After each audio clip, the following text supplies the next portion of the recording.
So guys हम लोग start करेंगे एक और बहुत इंपॉर्टेंट टॉपिक जिसका नाम है इनडेफिनिट इंटीग्रेशन। और इनडेफिनिट इंटीग्रेशन में हम लोग एक्चुअली बेसिक फॉर्मूले पे चलने वाले हैं। वैसे ये जो नोट्स हैं मेरे पास, ये वो वाले नोट्स हैं जो जेई के नोट्स हैं, लेकिन हम लोग जेई के नोट्स से सारी चीज़ें नहीं देखेंगे, हम केवल इंपॉर्टेंट पॉइंट्स देखेंगे। इनडेफिनिट इंटीग्रेशन में क्या होता है कि d by d x of g x जो होता है वो अगर सपोज करो कि जी एक्स का डिफरेंशिएशन एफ एक्स है, तो हम क्या बोलते हैं कि एफ एक्स का इंटीग्रेशन जी एक्स हो जाएगा। कैसे डिनोट किया जाता है सबको पता है। कुछ बेसिक फॉर्मूले हैं कि अगर लैम्डा इंटू एफ एक्स होगा तो लैम्डा कॉमन निकाल सकते हो। दो फंक्शन ऐड या सब्ट्रैक्ट हो रहे हैं तो उनको सेपरेटली ऐड और सब्ट्रैक्ट करके इंटीग्रेट कर सकते हो। अगर किसी फंक्शन का इंटीग्रेशन एफ एक्स का इंटीग्रेशन जी एक्स है तो अगर एक्स को हम लीनियर से रिप्लेस करें, इस बात को समझना बहुत ध्यान से कि अगर एक्स को लीनियर से रिप्लेस किया जाए तो यहाँ पे भी एक्स जो है वो लीनियर से रिप्लेस हो जाता है।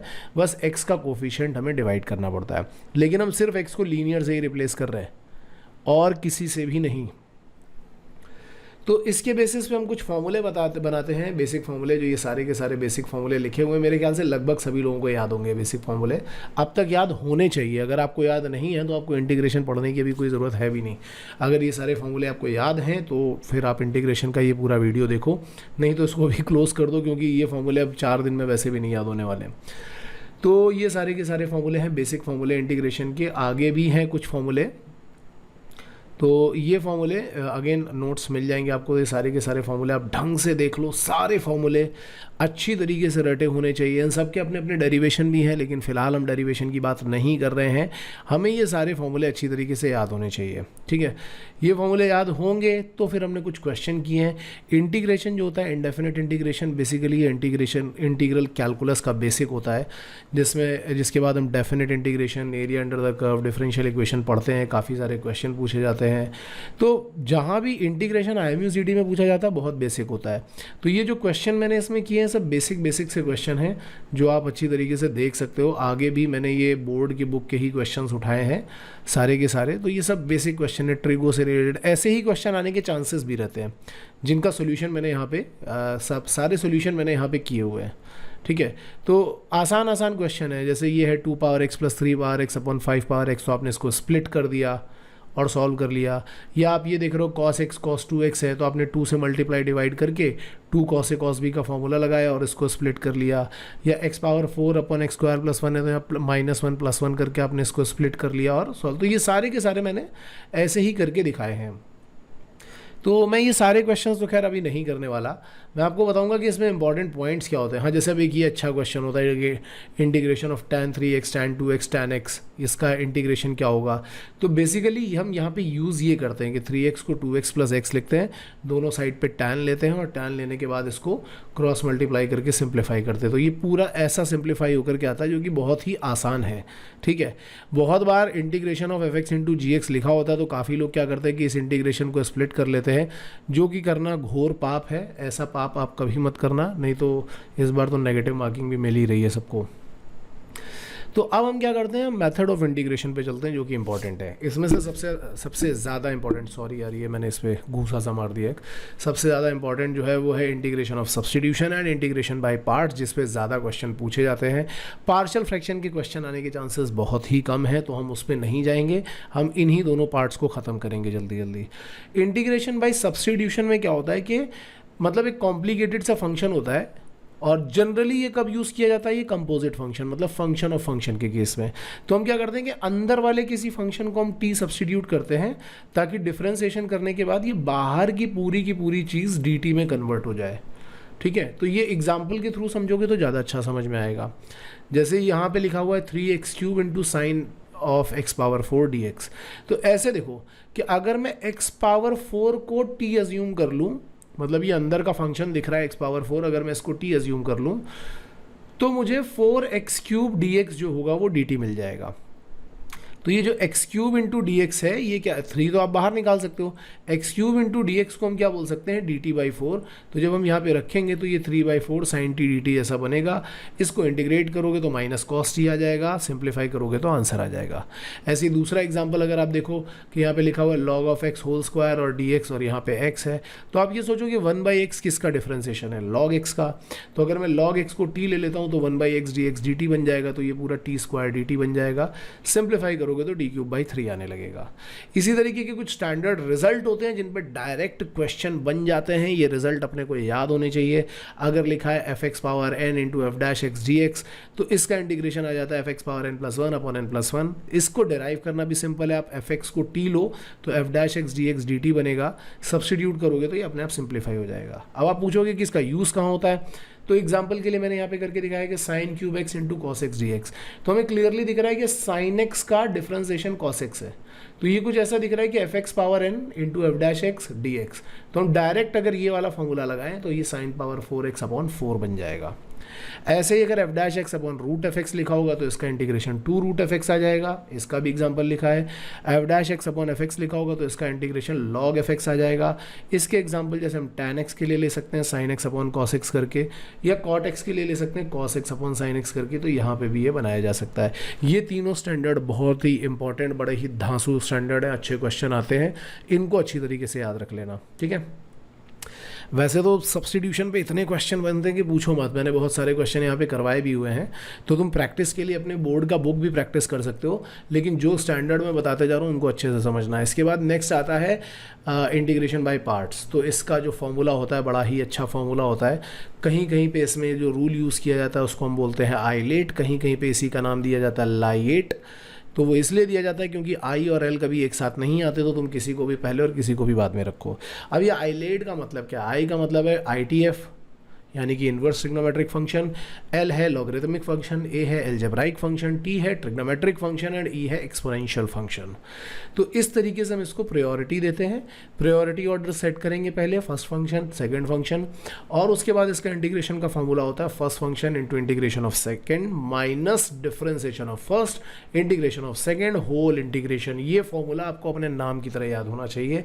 जब हम लोग हिंदी मीडियम में पढ़ते थे तो इसको इसी तरीके से पढ़ते थे। तब हम बोलते थे प्रथम फलन द्वितीय का समाकलन माइनस प्रथम का अवकलन द्वितीय का समाकलन पूरे का समाकलन। तो ये चीज़ आप ऐसे लर्न कर सकते हो। और यहाँ पे मैंने एक एग्जांपल भी करके दिखाया है, लेकिन मैं इनके अच्छे एग्जांपल पे चलना चाहता हूँ जो स्टैंडर्ड एग्जांपल है बढ़िया, जैसे log x का एग्जांपल। तो कुछ केसेस ऐसे होते हैं जैसे इन्वर्स ट्रिग्नोमेट्रिक फंक्शन का केस हुआ या log x का केस हुआ, जहाँ पे सिर्फ एक ही फंक्शन दिया होता है। तो ऐसे केस में हमको 1 को दूसरा फंक्शन कंसिडर करना होता है, और फिर हम फॉर्मूला लगाते हैं कि first function integration of second minus differentiation of first integration of second whole integration. तो सॉल्व करोगे तो आ जाएगा x ln x minus x. इसको तुम स्टैंडर्ड की तरह भी याद रख सकते हो। तो एक ये केस बन गया। एक और इंपॉर्टेंट केस है sec³ x का। ये अच्छा केस है।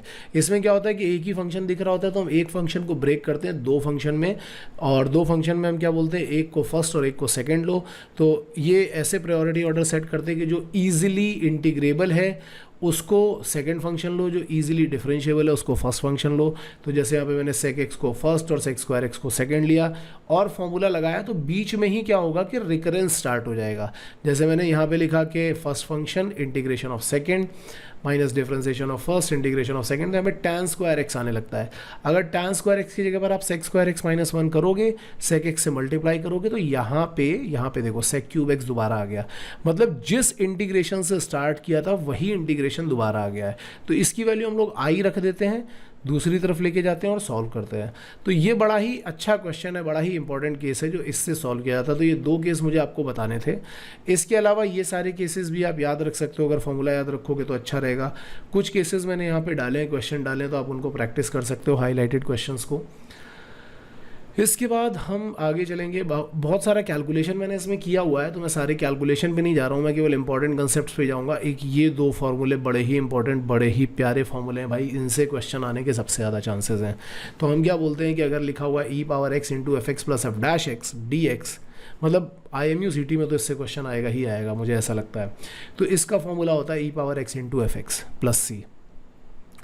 और ऐसा ही दूसरा फॉर्मूला होता है x(f'(x + f(x dx), तो इसका फॉर्मूला आता है x × f(x). तो ये फॉर्मूला डिराइव करना बहुत आसान होता है, लेकिन डिराइव करने से, वैसे प्रूफ मैंने 2 लाइन में करके भी दिखाया है, लेकिन डिराइव करने से ज़्यादा इंपॉर्टेंट है कि क्वेश्चन कैसा आता है। तो जैसे क्वेश्चन ये है e⁻x × sin x + cos x dx। तो अगर आप sin x को f(x) लोगे तो cos x उसका f'(x) हो जाएगा, और फॉर्मूला बन जाएगा e⁻x × sin x + c। इसी तरीके से ये कुछ फॉर्मूले हैं, इनके डेरिवेशन काफ़ी इंपॉर्टेंट है, लेकिन बोर्ड के पॉइंट ऑफ व्यू से, अपने पॉइंट ऑफ व्यू से नहीं। लेकिन ये डायरेक्टली याद होने बहुत ज़रूरी है, क्योंकि कभी कभी क्वेश्चन डायरेक्टली इस पे आ जाता है। तो डेरिवेशन मैंने नीचे किया है, but we are not interested in derivation, formula directly याद रखना। कुछ फॉर्मूले मैंने कुछ क्वेश्चन वही e power x into f x plus f dash x पे दिए हैं, तो ये कुछ क्वेश्चंस हैं, बोर्ड की बुक के ही हैं ये क्वेश्चंस ज़्यादातर। आगे चलते हैं हम आगे। हाँ, ये कुछ टाइप्स हैं यार, बहुत इंपॉर्टेंट टाइप्स, कि अगर कभी डी एक्स अपॉन क्वाड्रेटिक आ जाए या d x upon root quadratic आ जाए या डायरेक्टली रूट क्वाड्रेटिक आ जाए, मतलब कभी डिनोमिनेटर में क्वाड्रेटिक रूट क्वाड्रेटिक है या न्यूमरेटर में रूट क्वाड्रेटिक है, तो कैसे करेंगे। तो सबसे पहली चीज़ होती है कि आप इसको कंप्लीटिंग स्क्वायर मेथड से होल स्क्वायर में कन्वर्ट कर लो, ठीक है। और दूसरी चीज़ ये है कि यहाँ अगर 1 अपॉन क्वाड्रेटिक है तो ये वाला फॉर्मूला लगाओ, 1 अपॉन एक्स स्क्वायर प्लस ए स्क्वायर या 1 upon x square minus a square वाला, ये दो फॉर्मूले लगा सकते हो। अगर 1 अपॉन रूट क्वाड्रेटिक है तो 1 upon a square minus x square का लगाओ, ये वाला फॉर्मूला, या 1 upon x square plus minus a square का लगाओ, ये वाला फॉर्मूला। और अगर रूट क्वाड्रेटिक है तो मैंने 3 फॉर्मूले पीछे बताए हैं बड़े बड़े से, वो डायरेक्टली लग जाते हैं। तो इन पे कभी कभी डायरेक्टली क्वेश्चन आ जाते हैं इन तीनों टाइप्स पे। जैसे मैंने यहाँ पे करके दिखाया कि x square plus 2x plus 3 था, तो मैंने क्या किया कि यहाँ पे x square plus 2x plus 1 plus 2 कर लिया, ताकि इसको हम होल स्क्वायर बना सकें। और फिर होल स्क्वायर को देखो, इसको मैंने क्या बना दिया, लीनियर का whole square plus root 2 square. तो यहाँ पे हम क्या करेंगे, 1 upon t square plus root 2 square का फॉर्मूला लगा करके इसको सॉल्व कर सकते हैं। तो ये 3 टाइप यहाँ से ही सॉल्व हो जाते हैं, जिन पे क्वेश्चन आने के चांसेस ज़्यादा होते हैं, ठीक है। इसके बाद कुछ टाइप्स और हैं, 3 टाइप्स और हैं। तो वैसे तो मैंने काफ़ी सारे क्वेश्चंस करवा दिए। क्लास में जब हम करते हैं तो इस चैप्टर को हम लोग कम से कम 5-6 लेक्चर लगा करके और बहुत सारी प्रैक्टिस के बाद करते हैं, बट अभी रिवीजन करना है तो हम इंपॉर्टेंट पॉइंट्स पे ही जा रहे हैं। तो दूसरा टाइप आता है टाइप 4, टाइप 5 एंड टाइप 6, जहाँ पे लिखा होगा लीनियर अपॉन क्वाड्रेटिक या लीनियर अपॉन रूट क्वाड्रेटिक या फिर लीनियर रूट क्वाड्रेटिक। तो ऐसे केस में जो ये लीनियर दिया होता है, हम इसको बोलते हैं कि क्या करो, a times quadratic dash plus c या b में कन्वर्ट कर लो। तो a टाइम्स क्वाड्रेटिक डैश का मतलब क्या है कि अगर क्वाड्रेटिक को डिफरेंशिएट करोगे तो ऑब्वियसली लीनियर बन जाएगा, जैसे क्वाड्रेटिक है डिफरेंशिएट करोगे तो लीनियर बन जाएगा। तो जो भी ये वाला लीनियर दिया हुआ था इसको हम इस फॉर्म में कन्वर्ट करते हैं। और इसका फ़ायदा क्या होता है कि अगर हमने इसको a times Q dash plus c upon Q कर दिया और स्प्लिट करोगे तो यहाँ पे क्या आ जाएगा, क्यू डैश अपॉन क्यू तो वही बन जाएगा F dash x upon F x वाला फॉर्मूला, तो लॉग एफ एक्स बन जाएगा। और 1 अपॉन क्यू आपने टाइप 1 में करके देखा था। तो इस तरीके से ये तीनों क्वेश्चन सॉल्व होते हैं। तो लेकिन ये क्वेश्चन आने के चांसेस कम है क्योंकि इसमें कैलकुलेशन लंबा है, तो इसके चांसेस इसलिए कम हो जाते हैं। अब इसमें देखो, इसमें भी हमने काफ़ी सारे क्वेश्चन किए, प्रैक्टिस के लिए हमने एकदम भर भर के क्वेश्चन किए। फिर एक क्वेश्चन ये बड़ा अच्छा आता है जिसमें d x upon x into x power n plus 1 दिया, लेकिन ये भी बड़ा क्वेश्चन है, इसके आने के चांसेस कम होते हैं। लेकिन करने का तरीका सिंपल है, यहाँ से एक्स पावर एन को बाहर निकाल लो और फिर ब्रैकेट के अंदर वाली चीज़ को टी एज्यूम कर लो। तो ये जब टी एज्यूम करके सॉल्व करोगे तो हो जाता है, लेकिन इसके आने के चांसेस कम है, इसलिए हम इस पर टाइम ज़्यादा नहीं लगा रहे हैं। एक और इम्पॉर्टेंट पॉइंट आता है जिसको हम बोलते हैं टाइप 8, लेकिन टाइप 8 अपने में बिल्कुल भी आने का चांस नहीं है, इसलिए हम टाइप 8 पे भी नहीं जाएंगे। मैं टाइप स्किप करूँगा। जैसे ये अच्छा टाइप है, D x upon L1 root L2, मतलब बाहर एक लीनियर और अंदर एक लीनियर है, तो अंदर वाली लीनियर को टी स्क्वायर सब्सटीट्यूट करो और क्वेश्चन कर लो। बाकी दूसरे टाइप आने के चांसेस कम है। जैसे ये क्वेश्चन देखना कि यहाँ बाहर था x+1 और अंदर था x+2, तो आप क्या करोगे, x+2 को टी स्क्वायर सब्सटीट्यूट करो तो x का वैल्यू डी स्क्वायर माइनस 2 आ जाएगा, यहाँ से dx का वैल्यू 2t dt आएगा। जब आप यहाँ पे रिप्लेस करोगे, x का वैल्यू डालोगे और ये डालोगे तो कैंसिल आउट होकर के 1 अपॉन क्वाड्रेटिक जैसा बन जाएगा, जिसको बहुत आराम से सॉल्व किया जा सकता है। तो ऐसे क्वेश्चन आने के चांसेस हैं। बाकी ये टाइप 11, 12 आने के चांसेस नहीं है, या आपके मतलब के नहीं है। और क्या पूछा जा सकता है आपसे, इन सब चीज़ों को मैं स्किप कर रहा हूँ। इसके बाद कुछ ट्रिगो के टाइप्स आते हैं जो काफ़ी इंपॉर्टेंट होते हैं, जो हमें देखने चाहिए। ये वाले टाइप, इससे पहले मुझे लग रहा है कि कोई और टाइप भी होने चाहिए ट्रिगो के।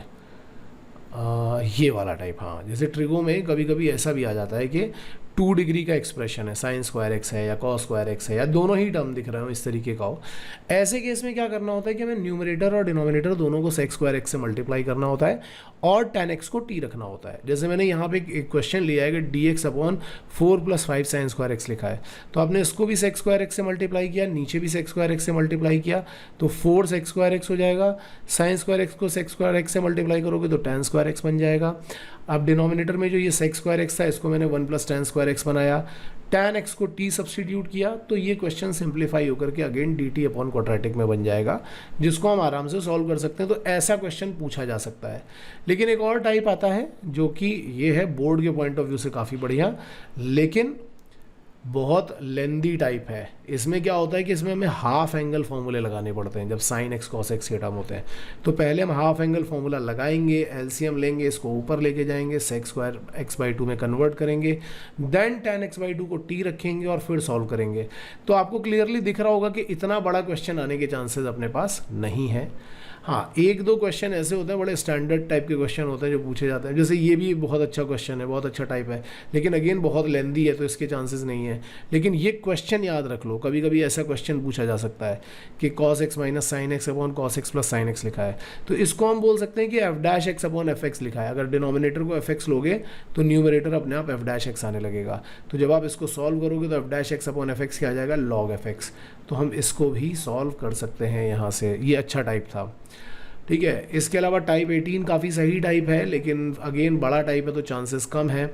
मैं केवल उनके ऊपर ही फोकस कर रहा हूँ जिनके चांसेस बहुत ज़्यादा हैं आपसे पूछे जाने के। ठीक है, इसके बाद ये वाले टाइप आ सकते हैं जिसमें sine power mx into cos power nx जैसा क्वेश्चन होता है। तो हमें बस इसमें ये देखना होता है कि अगर दोनों ही इवन नेचुरल नंबर हैं तब तो उनका डिग्री रिडक्शन करो, ये डबल एंगल फॉर्मूला यूज़ कर करके डिग्री रिडक्शन करो। लेकिन अगर इनमें से कोई एक ऑड है, जैसे साइन का पावर ऑड है तो कॉस को टी पुट कर दो, और अगर कॉस का पावर ऑड है तो साइन को टी पुट कर दो। जैसे ये लिखा हुआ है sine power 5x into cos square x, तो ऐसे केस में मैंने कॉस को टी पुट किया तो साइन एक्स dx dt बन जाएगा। तो हम क्या करेंगे कि साइन पावर 5x को स्प्लिट कर लेंगे sine power 4x into sine x से। कहीं कोई पॉइंट नहीं समझ में आ रहा होगा तो रोक करके वहाँ पे बार बार आगे पीछे करके देख लेना तो समझ में आ जाएगा। तो होता क्या है कि जब हम इसको स्प्लिट करते हैं तो ये साइन एक्स dx पूरा यहाँ पे dt बन जाता है।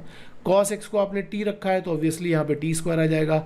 साइन पावर 4x को हम लोग 1 minus cos square x whole square कर सकते हैं तो 1 minus t square whole square बन जाएगा। जब इस पूरे को सॉल्व करोगे तो आपके पास ये पूरी की पूरी कैलकुलेशन आपके पास आ जाएगी। तो इस तरीके से ये क्वेश्चन अपने हो गए। देन रिडक्शन फॉर्मूला आता है जो अपने मतलब का नहीं है, रिडक्शन फार्मूला हमसे नहीं पूछा जाता है ज़्यादा। तो मैंने क्या किया है कि जितने भी इंपॉर्टेंट चीज़ें थी वो आपको सब बता डाली है मैंने, बस पार्शियल फ्रैक्शन को छोड़ करके इतने फॉर्मूले। और अगर आप इतने स्टैंडर्ड देख लेते हो तो मुझे नहीं लगता है कि आपसे इंटीग्रेशन का क्वेश्चन बचेगा। वैसे इंडेफिनिट इंटीग्रेशन को सॉल्व करने का एक बहुत सिंपल सा तरीका ये भी होता है कि अगर आपसे इंटीग्रेशन ना हो रहा हो तो आप ऑप्शन को डिफरेंशिएट करके चेक कर लिया करो। लेकिन फिर भी ये मेथड इसलिए भी याद रखने ज़रूरी है क्योंकि डिफरेंशियल इक्वेशन में इसका काफ़ी यूज़ होता है। तो डिफरेंशियल इक्वेशन के पॉइंट ऑफ व्यू से और डेफिनेट इंटीग्रेशन के पॉइंट ऑफ व्यू से दोनों से ही बहुत यूज़फुल है। तो जितनी चीज़ें मैंने बताई हैं इसको बहुत ध्यान से, अगर आप पहले इंटीग्रेशन पढ़ चुके हो तो सारी चीज़ों को ध्यान से नोट कर लेना यार। All the best.